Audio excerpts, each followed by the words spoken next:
The journey of QMS over 25 years on a timeline, there have been so many positives to look back and reflect upon.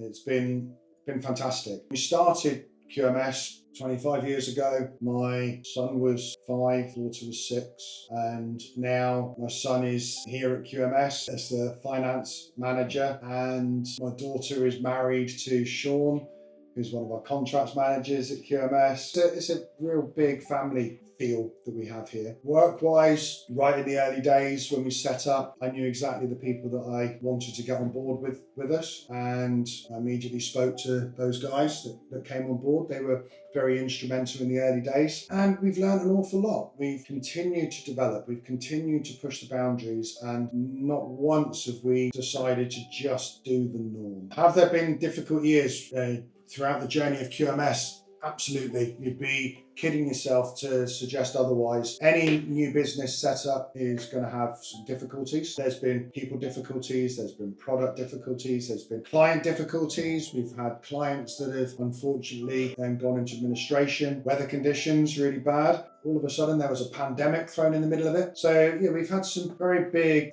trials over these 25 years. We've learned an awful lot. Bringing Hyperline into the market, getting it seen, getting it used was been great, was really, really good. And I remember going to the ATSA convention, which is the American Traffic Safety Services Association Expo, and this was in New Orleans, forget exactly which year it was, and I was walking through the trade halls and there's a gentleman from America called Bryce Anderson, very successful, very well respected and known, and as I was walking down the aisle in the trade hall, I saw this guy walking towards me, and he went, "You're the Hyperline guy!" And I thought, that's pretty cool. Hypergrip, bringing that to market, I think was a really proud moment. I worked really hard with the resin manufacturer to develop our system, which stays very flexible after it's cured. So it eliminates cracking, stops potholes, and developing that system with the chemists, bringing that to market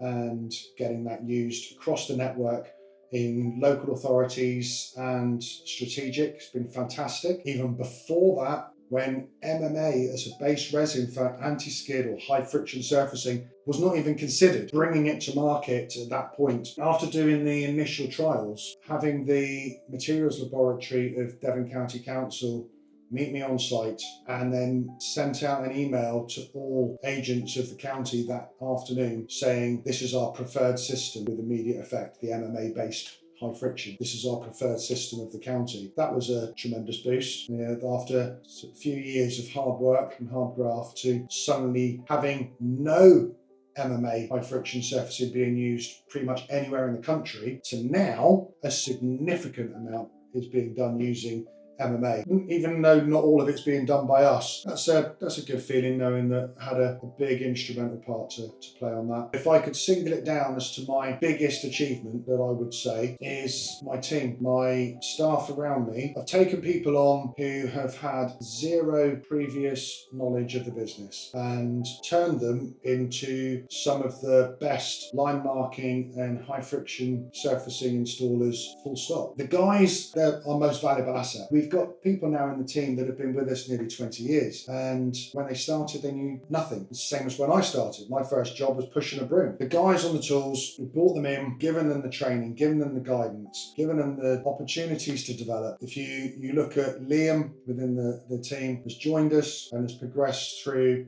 as an operative to a charge hand to a supervisor to a contracts manager to commercial to the operations manager position that he is now. We've got Sean, who has started on the tools and has again worked his way through different positions into contracts manager. Everyone that we've got joined us with no prior road marking surface treatment knowledge, and we've turned them into road marking superheroes. If I could go back now and have a chat with my 25-year-old self, what would I say? Do it. Don't hold back.